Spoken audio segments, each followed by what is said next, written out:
Is the caste system in India actually dying out, or has it just changed its outfit? It's the question that sparks endless debates at, dinner tables, tea stalls, and newsrooms. Really is. You walk into a sleek, glass-walled corporate office in Bangalore or Gurgaon, and for a moment it feels like caste has vanished. Everyone's wearing the same brand, speaking the same corporate English. The surface looks completely different. But then you open the newspaper to the matrimonial section on a Sunday, or you look at the voting blocks in a state election, and boom! Suddenly it is staring you right in the face. It's the great paradox of modern India. Visible and invisible at the very same time. And for anyone trying to truly understand Indian society, and especially for our listeners who are students of sociology, this isn't just a history lesson. Oh, not at all. This is the make-or-break topic. You cannot understand Indian politics, economics, or even family structure without grappling with this beast. Absolutely. And that is exactly what we are doing today. We are taking a deep dive into arguably the most complex social institution in human history. We are tackling the caste system. And we should be specific about our mission today. Yes. Specifically, we are doing this as a full, comprehensive summary for UPSC aspirants based on Chapter 14 of Essential Sociology by Nitin Sangwan.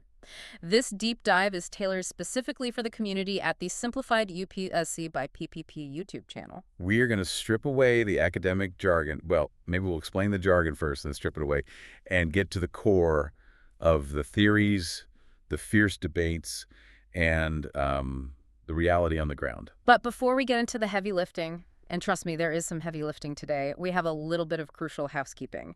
If you are listening to this, you are likely a serious learner looking for that edge in your preparation. We hope so. So, humbly, I'm asking you to subscribe to the Simplified UPSC by PPP channel. It really helps retention, it helps the algorithm find other serious learners just like you, and honestly, it just motivates us to keep going. And if you find value in this deep dive, if this helps you finally connect the dots on a topic that's been confusing you, please consider supporting us on Patreon. Producing this kind of in-depth analysis takes a lot of time and resources, and it's your support that keeps this content coming. A massive warm shout out to all our current supporters. You guys are the absolute backbone of this project. We see you, and hey, engage with us. Like the video, leave a comment with your biggest takeaway or your own observation. It really does matter. Also, quick resource alert, free notes with practice previous year questions or PYQs are available right now on the public Telegram channel. The link is right there for you. And for those who want the full library, I'm talking all the videos in this series, plus the organized premium notes, which include detailed breakdowns, extra PYQs, and model mains answers, you can join the private Telegram library. How do they do that? Just DM us on the public Telegram channel to get access. Simple as that. Okay, housekeeping done. Let's get to work. We are decoding Chapter 14. We're going to look at where caste comes from, its features, according to the big thinkers, and then we're going to enter the ring with the big four perspectives. G.S. Ghurye, M.N. Srinivas, Louis Dumont, and André Beteille. And we are just doing theory in a vacuum. This is crucial. We are linking every single concept directly to UPSC previous year questions from 2017 all the way to 2024. Right. We want to show you exactly how to use this knowledge when you are sitting in that exam hall and the clock is ticking. So let's start at the very beginning, the basics. I feel like a lot of people, even in India, use the words Varna and Jati interchangeably. Like, they are synonyms, but they really aren't, are they? No, not at all. And mixing them up is the quickest way to lose marks, or just lose the argument in a debate. Think of Varna as the map, and Jati is the actual terrain you walk on. Okay, I like that analogy. The map versus the terrain. Varna is the book view. Yeah. It's the theoretical fourfold division we see in the ancient texts. You have the Brahmins, the Kshatriyas, the Vaishyas, and the Shudras. The four main categories. And, strictly speaking, you also have the Avarnas, or the so-called untouchables, who fall outside that system entirely. Varna is a macro concept. It's a conceptual framework for all of India. Right. It's the conceptual ladder, the big picture. But if I walk into a village in Tamil Nadu or a town in Uttar Pradesh, I don't see people walking around with Kshatriya stamped on their foreheads. I see distinct communities with very specific names. Exactly. That is Jati. Jati is the field view. It's the ground reality. We're talking about over 3,000 specific endogamous groups. These are localized. A Jati in Tamil Nadu might have no direct equivalent in Punjab. And Jati is what really governs daily life. Oh, completely. Jati determines who you marry, who you can share a meal with, and historically, what specific hereditary job you're supposed to do. So Varna is the ideal, Jati is the real. Varna is what the texts say should happen. Jati is what actually happens on a Tuesday afternoon in a village. Precisely. And the confusion arises because people, including colonial administrators, tried to fit every single Jati neatly into one of the 4 Varna boxes, but it's often messy and contested. But for the exam, remember, Varna is the reference model. Jati is the operating unit. Okay, so we know what it is, broadly. But where on earth did this system come from? It seems so uniquely resilient, so deeply embedded. There are so many theories about its origins. There are, and for a sociology student, you need to know them not necessarily to believe them, but to understand what function they served and how to critique them. The most famous, of course, is the divine origin theory. This comes from the Rig Veda, right? Yes, specifically from the Purusha Sukta hymn. This is the classic imagery of the cosmic being Purusha who was sacrificed, and from his body, all of society is created. The ultimate creation story. Right, and the hierarchy is built right into the creation. Right. The Brahmins emerged from the mouth symbolizing speech, knowledge, the priesthood. Oh. The Kshatriyas from the arms, symbolizing strength, warfare, and ruling. The Vaishyas from the thighs representing support, agriculture, trade. And finally, the Shudras from the feet symbolizing service to the other 3. Now, obviously, sociology isn't concerned with whether a cosmic giant actually got divided up. We're interested in what this story does to a society. Exactly. Think about the genius of it, or the hoary of it, depending on your perspective. If a king makes a law saying you are lower than me, you can revolt against the king. Laws can be changed. Sure, they're man-made. But what if the hierarchy is baked into the very body of the creator? If it is cosmic, then revolt becomes blasphemy. The divine origin theory was a masterclass in legitimizing inequality. It made the social structure feel as natural and unchangeable as gravity. It's a psychological lock, and it pairs up perfectly with the karma and transmigration theory, doesn't it? It's the 1-2 punch. Yeah. The karma theory is essentially the just world fallacy, but weaponized.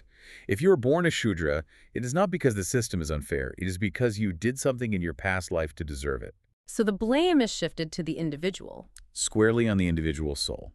If you are a Brahmin, you earned it through good deeds in a past life. It's a brilliant, if oppressive, way to maintain the status quo, because it promises that if you accept your dharma and follow the rules now, you might get a promotion in the next life. It effectively kills the motivation for revolution in this life. Why burn down the castle if you're just waiting to inherit it in the next lifetime? You put it perfectly. But let's move to the colonial era, which brought a different way of thinking.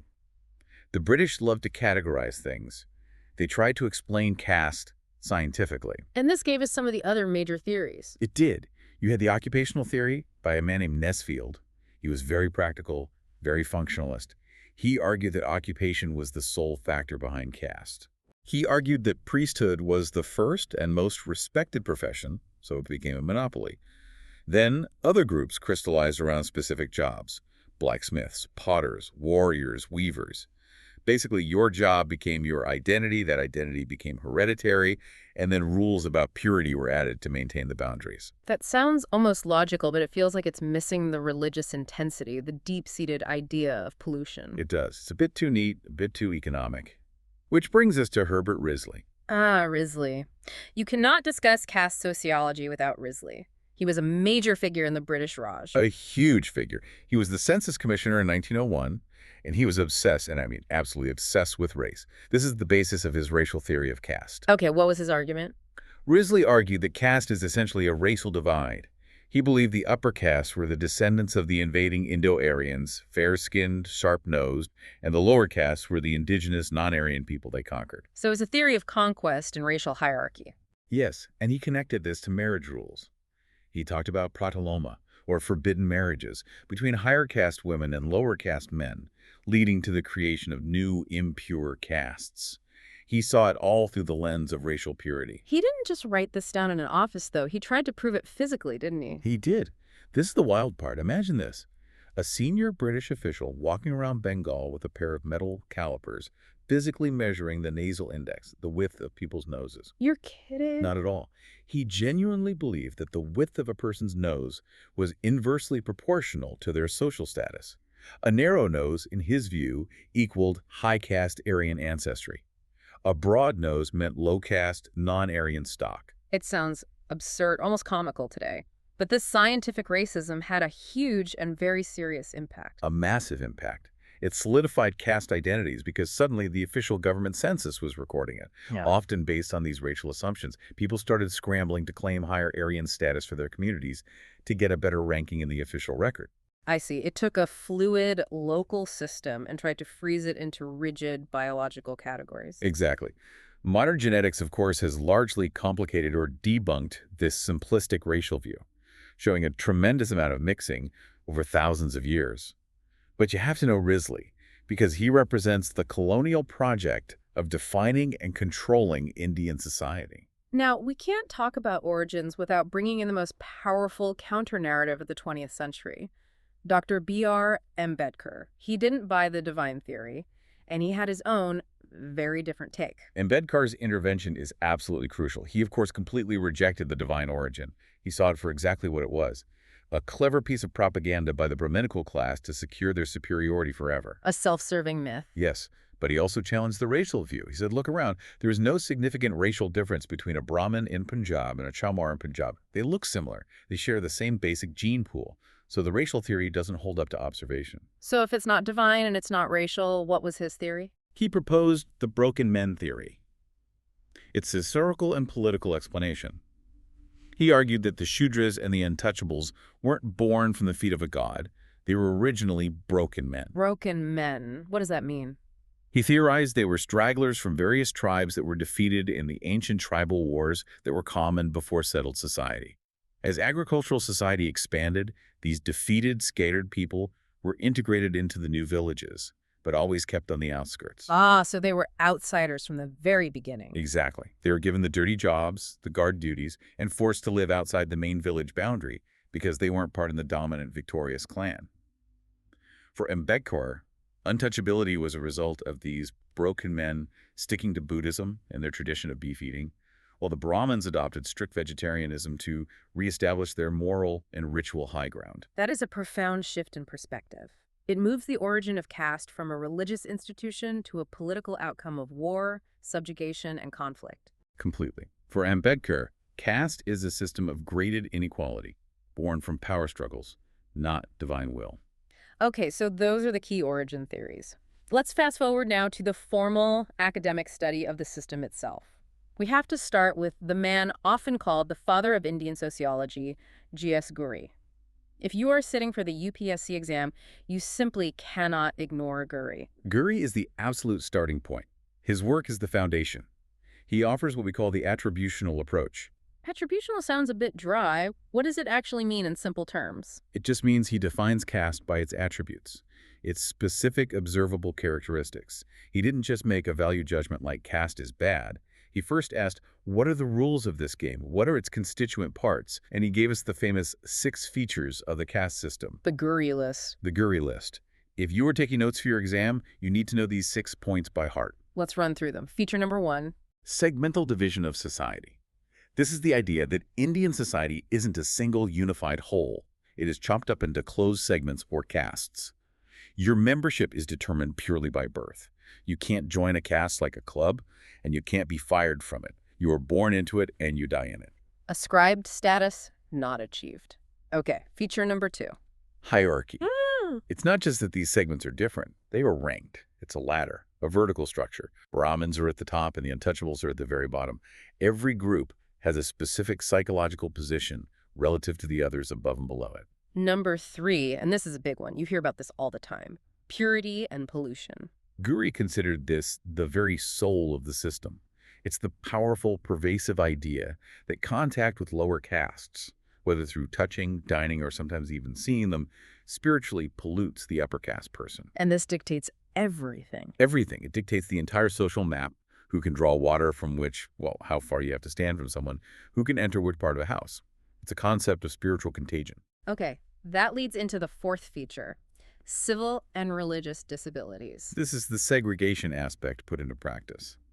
The lower castes were historically denied access to the center of village life. They couldn't enter the main temples, they couldn't use the main streets in some places, they certainly couldn't use the village well. Conversely, the upper castes had special privileges exemption from certain taxes in some eras, the exclusive right to Vedic education. So rights and disabilities were distributed by birth. And number 5, Lack of unrestricted choice of occupation. This is about the economy. Jobs were hereditary. If your father was a potter, you were a potter. If your father was a priest, you were a priest. The economy was frozen by these caste walls. Your individual talent or ambition didn't matter. Your birth did. and finally number 6. Ghurye called this the most critical feature of all. Endogamy. The rule of marrying only within your own caste. This is the ultimate boundary wall. Think about it. If you allowed free intermarriage, all the other features, purity, hierarchy, segmental division, would collapse within 2 generations because the so-called pure and impure bloodlines would mix. It's the lock on the door. Endogamy is the gatekeeper that keeps the segments separate and ensures the system reproduces itself generation after generation. So that's Ghurye's 6-point list. It's very comprehensive, very neat, but, and there's always a but in sociology, how do we critique this? What are the limitations of this view? You have to remember Ghurye's background. He was an enologist. He was deeply learned in the ancient Sanskrit texts. So his view is often called the book view. He's describing the system as it's written down in the scriptures. Exactly. He equated the spread of the caste system with the spread of Brahminical culture from its heartland in the Gangetic Plains. Critics, therefore, say his approach is Hindu-centric and ignores the lived reality in regions where things were often more fluid or different. He painted a picture of a rigid, text-based society that might not have existed exactly like that on the ground everywhere. This is a perfect moment to bring in a PYQ, a previous year question. Listeners, pay close attention because the UPSC examiners love to test this specific distinction. In 2023, Paper 2, Question 1C, they asked for the differences between the attributional and the interactional approach to studying caste. That is the classic question, and it's designed to separate those who just memorize from those who understand the debate. You could use Ghurye as your prime example of the attributional approach to defining caste as a rigid set of rules and features, often derived from texts. And the interactional approach. Then you would contrast him with scholars like F.G. Beteille or André Beteille, who use the interactional approach. They look at how caste actually plays out in daily life. The politics, the power struggles, the land ownership disputes. They argue caste isn't just about a static list of ritual rules, it's about dynamic power relationships that shift and are contested. There was also another one, 2022 Question 2A, which asked to critically examine G.S. Ghurye's Indological approach. Precisely. So for a question like that, you list his massive contributions, he systematized the study of caste, he gave us the basic vocabulary. But then you must offer the critique. He tended to treat Indian society as synonymous with Hindu society, and Hindu society as synonymous with what was written in the Brahminical texts. He missed the view from the bottom up. Which brings us perfectly to the man who challenged the book view with the field view, the legend himself, M.N. Srinivas. Srinivas is an absolute giant of Indian sociology. If Ghurye was the librarian who cataloged the books, Srinivas was the investigative reporter who went out into the field. He famously shifted sociology from the library in Bombay to the villages of Mysore. He studied the Kurgs, right? Yes, he lived with them, observed them, and watched what people actually did, not just what the text said they should do. And his key overarching argument was that caste is not static, it is dynamic. There is mobility. There is change. And he gave us terms that are now part of everyday political vocabulary in India. Let's unpack the big one first, Sanskritization. It's a brilliant and powerful concept. Srinivas noticed that lower castes weren't just passively accepting their low status. They were actively trying to move up the social ladder. But how? Not through rebellion, you said. Not primarily through rebellion, but through imitation. They would emulate the customs, rituals, and lifestyle of the locally dominant upper castes, usually the Brahmins or Kshatriyas. They would give up eating meat and become vegetarian. They'd stop drinking alcohol. They'd start wearing the sacred thread and adopt more Sanskrit-based rituals in their weddings and funerals. It's almost tragic, isn't it? To escape the stigma of your caste, you have to validate the very system that oppresses you by copying the oppressors. You have to prove you're good enough by their standards. That is the deepest and most powerful critique of Sanskritization. It allows for what Srinivas called positional change, but it does not lead to structural change. Okay, let's break that down. Positional versus structural. A specific Jati might, over a generation or two, successively move up the local ladder a rung or two in public perception. That's a change in their position. But the ladder itself, the entire structure of hierarchy, remains completely intact. So you aren't destroying the prison, you're just trying to get a better cell with a nicer view. That's a fantastic way to put it. The system of inequality is not challenged. It's actually reinforced because everyone is implicitly agreeing that the top of the ladder is the place to be. That is a crucial distinction for any answer. Positional versus structural. Now let's talk about his other game-changing concept, dominant caste. This completely upended the textbook view of village power. Before Srinivas, the simple assumption was Brahmins are at the top of the ritual ladder, so they must be the most powerful people in the village. Which sounds logical, but... Srinivas went to the villages and said, hold on, look at the ground reality. In many villages, the ritually pure but often poor Brahmin priest is actually dependent on, and sometimes subservient to, the rich landowning peasant caste. So who is the dominant caste then? What's the formula? Srinivas gave a clear definition. A caste is dominant if it has primarily three things. 1, significant numerical strength, there are a lot of them in that area. 2, economic power, which in rural India almost always meant land ownership. And 3, political sway.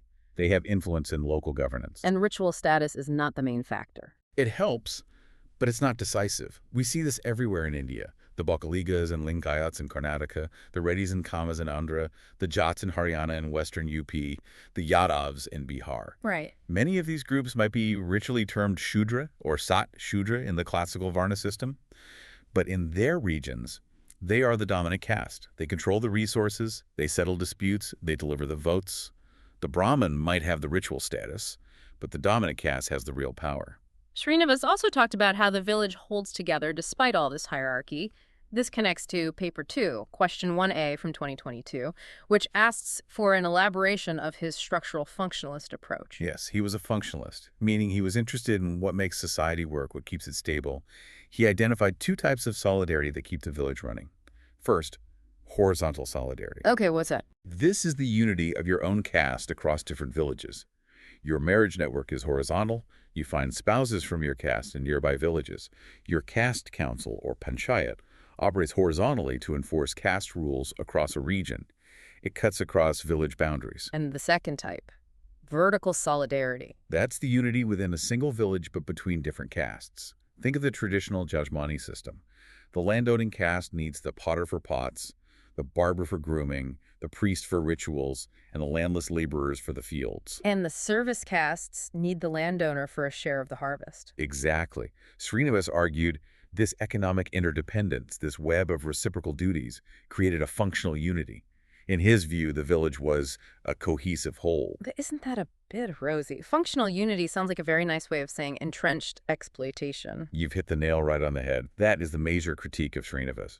By focusing on functional unity and solidarity, critics say he often overlooked the deep exploitation, the daily humiliation, and the sheer lack of freedom that kept this system running. He's describing the machine, but not the suffering it causes. Right. He saw the village as a functioning body, with each part playing its role. A Marxist sociologist, by contrast, would see that same village as a theater of oppression and class conflict. This is why Srinivas is sometimes called an apologist for the caste system. It's a crucial point of evaluation. And for the exam, remember 2019 question 6A, which specifically asked about his views on religion and satiety among the Kurgs. You'd need to mention how he saw rituals not just as acts of worship, but as social mechanisms that constantly reinforce the social hierarchy and create solidarity. Exactly. Srinivas is indispensable. You cannot write a good answer on rural India or caste dynamics without engaging with his concepts. Okay, moving on. We're going from the field back to the world of high theory. Dumont. This guy's a bit more abstract, more philosophical. Dumont is definitely a change of pace. His famous book is titled Homo Hierarchicus. He takes a structuralist and ideological view. He's not looking at who owns the land or who is imitating whom. He's trying to understand the underlying software of the Indian mind. The software? Yes. He argues that you simply cannot understand Indian society through Western ideological lenses of equality or individualism. He says Western society is fundamentally homo equalus, man as equal. But Indian society is homo hierarchicus, man as part of a hierarchy. So for Dumont, hierarchy isn't just an unfortunate social problem in India. No, he argues it is the core value that holds the entire civilization together. It's the central organizing principle. And what is the foundation of this all-encompassing hierarchy? One single, powerful concept. Binary opposition, specifically the absolute separation of the pure and the impure. Okay, let's unpack this. This sounds like the core of his argument. pure and impure. For Dumont, the entire system, every rule, every restriction organizes itself around one goal, keeping the pure away from the impure. This is why you have endogamy, to keep the blood pure. This is why you have dietary rules. Vegetarianism is purer than meat eating. And this is the ultimate explanation for untouchability, the need to protect the purity of the upper levels from the permanent pollution of the lower levels. And he makes a very interesting and famous distinction between status and power. This is how he tries to explain why the Brahmin, who might be poor, is still at the top. This is his masterstroke, his central thesis. In the West, or in a modern class system, if you have money and political power, you automatically have high status. Bill Gates has money, power, and status. They are all aligned. Makes sense. Dumont says in the traditional Indian system, these are fundamentally separated or encompassed. The Brahmin has the highest status because of his ritual purity, even if he is a beggar. The king, the Kshatriya, has the worldly power, but he is ritually lower than the Brahmin priest he depends on for rituals. So status trumps power. The priest is ideologically superior to the king. In the religious ideology of the system, yes. The spiritual encompasses the temporal. Dumont argues this unique separation of status and power is what makes the Indian caste system unlike any other form of social stratification in the world. But again, I have to play the skeptic here. This sounds very Brahminical. It sounds like the justification a Brahmin would give you to explain why he's superior, even though he's broke and the local landlord has all the real power. That is exactly the critique. Scholars like Gerald Behrman were absolutely furious with Dumont's thesis. Behrman basically said this is an elitist textual view. Go ask a Dalit farmhand in a village if he agrees with this beautiful ideology of purity. And the Dalit farmhand would say, He won't say, yes, I accept my impurity for the greater good of the cosmic order. He will say, I am being exploited, starved, and beaten by the landlord. Dumont is accused of confusing the rationalization of the system, what the top-down texts say, with the lived reality of oppression. So Dumont gives us the mental map of caste as seen from the top, but he completely ignores the pain, the conflict, and the raw power dynamics. Precisely. But for your PYQs, this is gold. Look at 2023 question 3A. Contextualize Louis Dumont's concept of binary opposition. You have to explain the pure-impure divide and its role. And there was 2020 question 10, which asked if the caste system is unique. Dumont is your yes man for that question. He would argue it is absolutely unique because of this specific ideological disjunction between status and power. Okay, so we've done the textual view with Ghurye, the field view with Srinivas, and the deep structuralist view with Dumont. Now let's get into the nitty-gritty of how caste actually interacts with modern power and money. And for that, we have to turn to André Beteille. André Beteille is our bridge to the contemporary understanding of caste. He was a student of Srinivas, but he pushed the analysis further. He famously studied a village called Sripuram in the Tanjore district of Tamil Nadu, and his core argument was simple but profound. You cannot look at caste alone anymore. It's too simple. This is his Trinitarian view, right? Yeah. Caste, class, and power. Yes. He said you have to analyze how these three different axes of social stratification intersect and interact with each other. Caste, ritual status. Class, economic position based on land or market. And power, political influence. So how has the relationship between those three changed over time? This is the key. In the traditional pre-independence system, these three were almost perfectly aligned. If you were high caste, a Brahmin landowner, for instance, you were almost certainly also high class, rich, and had high power, traditional authority in the village. He had a term for that, didn't he? Yes, he called it a harmonic system, or a system of cumulative inequality. The inequalities were stacked on top of each other. If you were at the bottom of the caste hierarchy, you were also the bottom of the class and power hierarchies. And today, what did he find in modern Sripuram? Today, he argued, they have dissociated. They have come apart. The alignment is broken. You could have a Brahmin who is ritually pure, but works as a poor clerk, high caste, low class. You could have a person from middle or lower caste who becomes a politically powerful minister thanks to democracy. Low middle caste, high power. So universal adult franchise and the market economy broke that old alignment. Exactly. Democracy and secular jobs introduced new pathways to wealth and power that were not controlled by the old caste hierarchy. Beteille calls this new situation a disharmonic system. You have a legal and political constitution that guarantees equality, but a social structure that still practices deep inequality. This friction, this disharmony, creates constant social and political tension. This is super important for anyone preparing because 2021 question 1D asks directly about Beteille's conception of harmonic and disharmonic social structures. Yes. For that question, you must explain the shift from cumulative inequality, where all disadvantages were piled on one group, to dispersed inequality, where a person or group can be high on one attribute, like political power, and low on another, like ritual status. Now, in the same vein of modern critical analysis, we have another important thinker, Dipankar Gupta. He challenges Dumont directly, doesn't he? He does, quite forcefully. Dumont's entire model rests on the idea that caste is a single, universally agreed-upon hierarchy. Everyone knows and accepts that the Brahmin is at the top. Dipankar Gupta says, no, that's a fantasy. He argues it is a system of difference, not hierarchy. Difference versus hierarchy, that sounds a bit academic, a bit like hair splitting. What does it mean in practice? It's a huge distinction.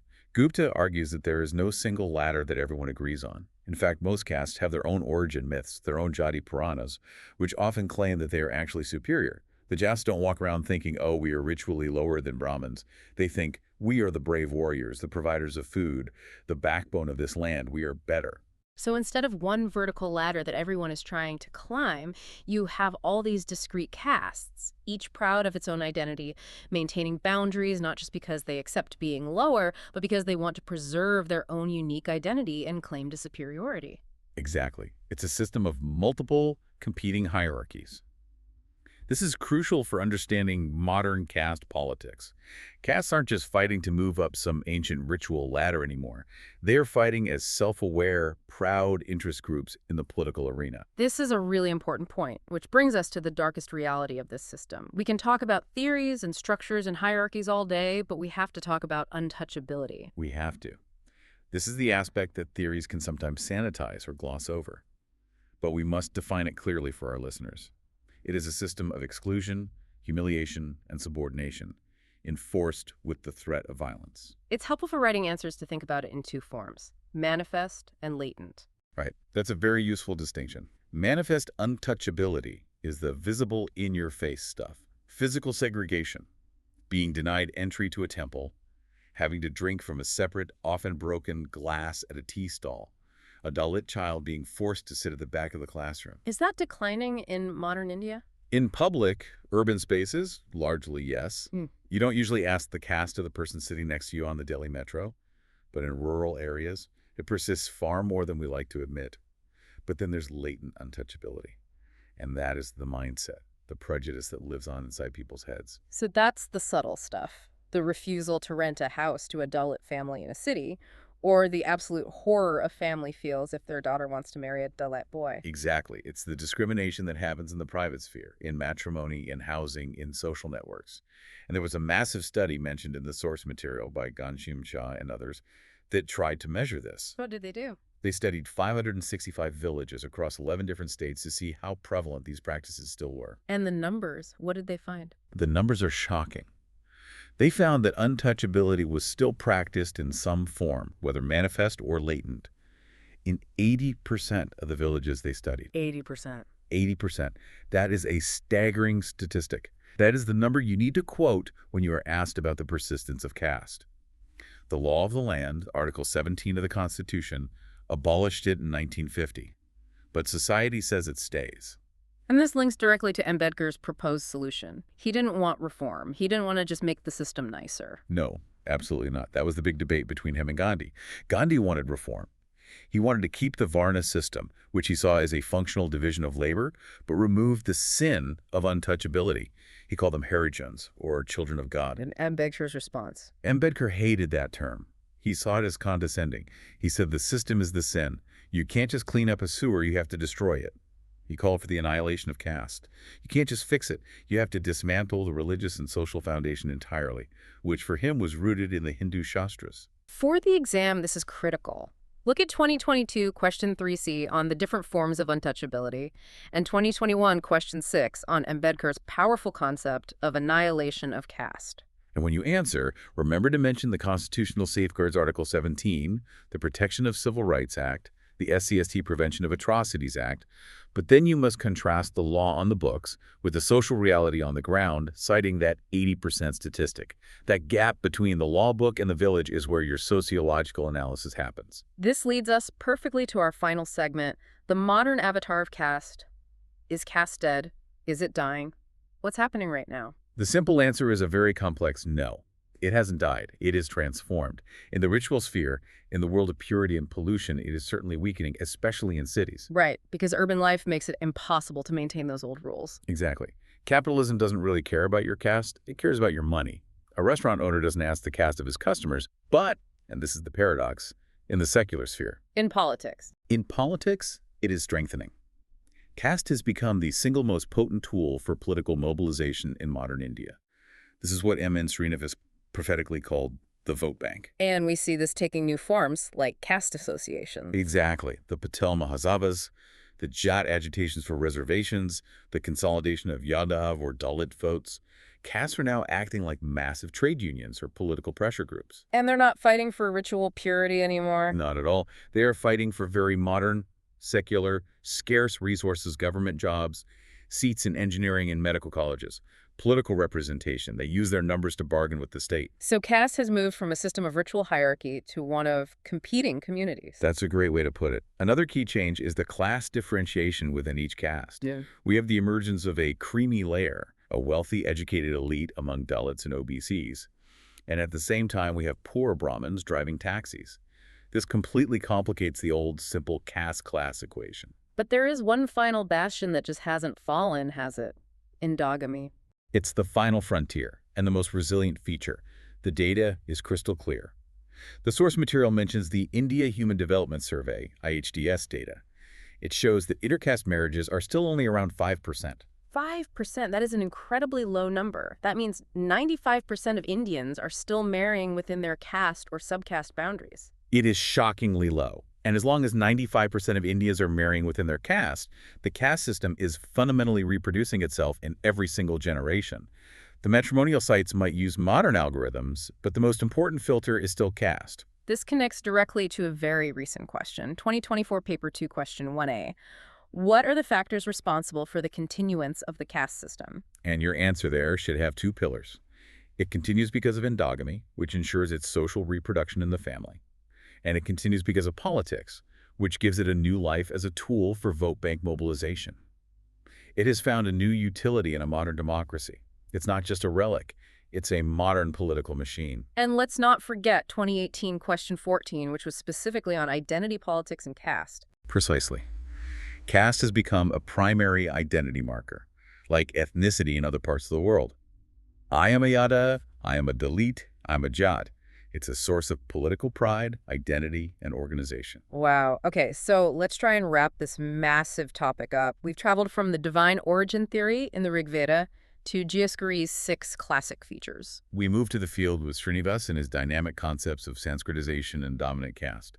We looked at the deep mental structure with Dumont's purity and pure binary. Then we saw André Beteille break it all apart into caste, class, and power, showing how they've become disconnected. We saw Dipankar Gupta argue for difference over a single hierarchy. And we faced the harsh reality of untouchability and the modern resilience of caste in politics, and most stubbornly, in marriage. It's been a journey from a rigid, all-encompassing ritual hierarchy to a much more fluid, competitive political identity. But the core question of what it means for the future of equality in India remains. And here is a final provocative thought for you, our listener, to mull over.